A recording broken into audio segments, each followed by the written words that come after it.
Assalamualaikum warahmatullahi wabarakatuh.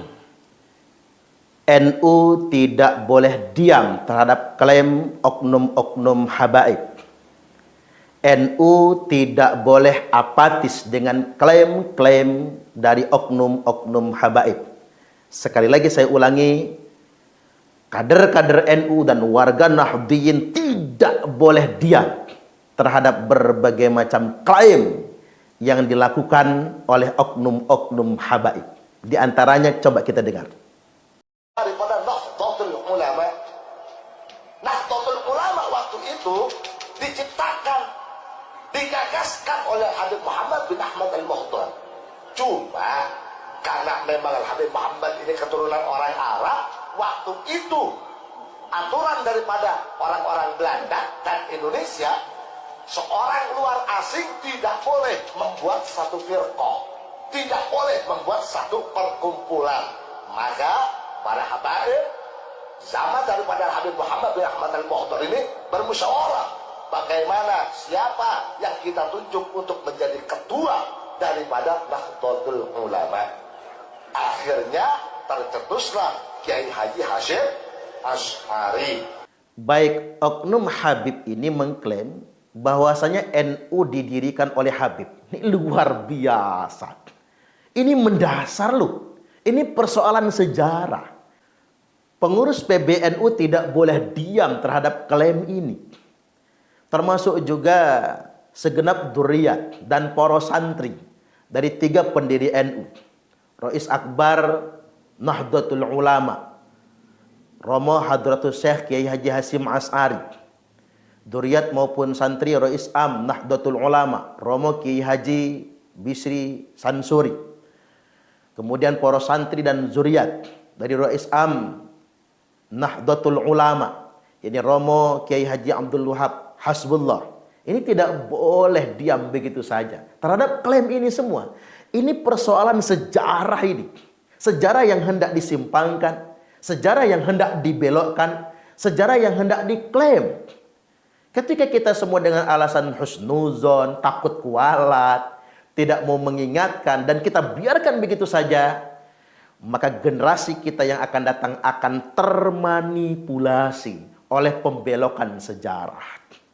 Kita nggak boleh diam sebetulnya. Belum lagi klaim-klaim yang lainnya. Coba sekarang, yang sedang dibongkar itu, ada 300 makam yang dipalsukan, yang diklaim kemudian menjadi makam para wali. Dan kok kebetulannya ratusan makam tersebut bergelar Habib semua. Ada kesan dalam tanda kutip seakan-akan dengan adanya makam para habaib di Indonesia, di berbagai macam wilayah di Indonesia ini diklaim, oh ternyata yang mengislamkan Indonesia itu para habaib. Ini makam-makam keramat kemudian dipugar, dibuat mewah. Warga-warga Nahdliyin kemudian digiring untuk ziarah ke sana, lalu kemudian baru diklaim Indonesia ternyata warisan para habaib. Ini patut diduga loh, ada sebuah skenario besar untuk itu semua. Buktinya banyak makam-makam palsu yang diungkap oleh Alap-Alap Mataram itu sampai 3.000 makam di berbagai macam provinsi se-Indonesia ini bermunculan makam. Tiba-tiba di tengah hutan ada makam. Makam tersebut tiba-tiba dipugar, lantas kemudian dibuat mewah. Ternyata digali di dalamnya tidak ada makam sama sekali. Lalu diklaim makam ini atas nama sipulan Habib tertentu. Saya menduga ada sebuah skenario besar. Diciptakannya makam-makam keramat di Indonesia, lalu kemudian diberikan gelar Habib dalam tanda kutip ini adalah langkah untuk menguasai Indonesia. Sebuah langkah untuk merekayasa sejarah dan menggiring agar warga-warga Nahdliyin di Indonesia ini berziarah ke sana, lantas kemudian bisa dimanfaatkan untuk tujuan tertentu. Ini sangat berbahaya sekali. Belum lagi klaim-klaim yang lain. Kata mereka apa? Kalau tanpa Habib maka Indonesia ini masih dijajah Belanda. Seolah-olah mereka lah yang berjuang mengusir penjajah. Ini kan pengkhianatan kepada para pahlawan kita yang berdarah-darah, yang mengorbankan nyawanya demi mengusir penjajah. Ini kan persoalan yang betul-betul mendasar. Alangkah banyak orang yang disakiti gara-gara perkataan ini. Belum lagi ada yang mengklaim Islamisasi di Indonesia ini dilakukan oleh para habaib. Kok berani mengklaim begitu? Padahal Wali Songo berdakwah ke Indonesia, melakukan Islamisasi total pada abad ke-14 Masehi. Sedangkan para habaib baru datang ke Indonesia pada abad 18 akhir atau 19 Masehi.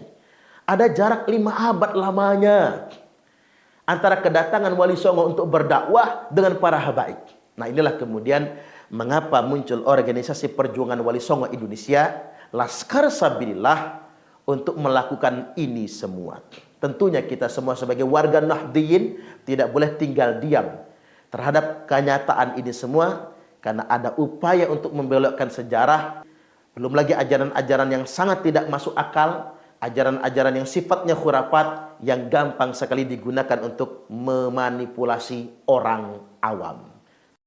Habib yang nakal, telapak kaki Habib yang narkoba, yang maksiat, yang nakal, yang kotor, dibandingkan kepala kiai yang pakai sorban, masih lebih mulia telapak kaki Habib yang maksiat tersebut. Habib yang nakal, telapak kaki Habib yang narkoba, yang maksiat, yang nakal, yang kotor, dibandingkan kepala kiai yang pakai sorban, masih lebih mulia telapak kaki Habib yang maksiat tersebut. Kalau nggak punya dalil, jangan ngaku curian Nabi. Paham? Ada. Lalu Habib Abdullah bin Alwi Haddad mengatakan kepada orang-orang yang bertanya tentang ekspresi wajahnya yang berubah-ubah. Beliau mengatakan, ini orang laki-laki yang di dalam kubur, si Munsyid nih, si vokal ini, begitu ditanya oleh Muhammad Munkar dan Nakir, siapa Tuhanmu? Dia jawab, Habibi Abdullah Ba'alwi. Maksudnya Habibi Abdullah bin Abdullah Habibi, ya, Abdullah bin Alwi Al-Haddad. Dia jawab, ya, ditanya sama Munkar Nakir, man rabbuka? Habibi Abdullah Ba'alwi. Coba dengarkan. Wa man nabiyuka? Habibi Abdullah Ba'alwi. Gemeter Habib Abdullah. Wah, Habib Abdullah tahu. Habib Abdullah, kata Habib Abdullah, aku takut dua malaikat ini bakal gebukin dia nih, nyeksa dia gara-gara jawabannya salah. Ya. Gara-gara jawaban salah. Ya. Karena itu wajahku itu berubah. Ya. Pucat, takut, cemas. Kemudian satu malaikat dari langit dan bertemu dengan malaikat Munkar Nakir dan berkata kepada Munkar dan Nakir, si malaikat ini nih yang diutus nih, ya, malaikat nggak mungkin turun kalau nggak diutus sama Allah, betul? Malaikat turun, kemudian apa berkata kepada malaikat Munkar dan Nakir, perhatikan. Apabila si laki-laki tersebut, si laki-laki itu berkata kepadamu, Habibi Abdullah Ba'alwi, Munkar Nakir, kalian katakanlah kepada dia nih, si laki-laki, marhaban bika, selamat datang denganmu, wabi habibika Abdullah Ba'alwi, dan dengan Habibmu, kekasihmu Abdullah Ba'alwi. Lihada farihtu wa dhahiktu, dan karena ini nih aku tertawa dan tersenyum. Sampai di sini mudah-mudahan kita semua memahami, terus berjuang. Bani Ba'alwi juga adalah saudara kita, sesama muslim, sesama umat Nabi. Apa yang kita lakukan ini semata-mata hanya ingin meluruskan kembali kepada ajaran Islam yang sesungguhnya, bukan agama berdasarkan kasta, kemuliaan hanya berdasarkan takwa. Inna akramakum indallahi atqakum. Innallaha qad adhaba ankum ubiyatal jahiliyah wa ta'adzumaha bi abaiha.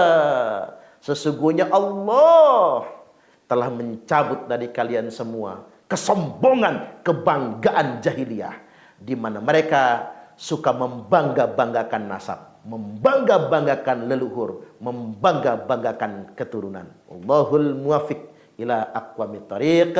Assalamualaikum warahmatullahi wabarakatuh. Kami adalah Laskar Sabilillah, pecinta Wali Songo dan para Islam di Nusantara hingga berkibar bangsa Indonesia.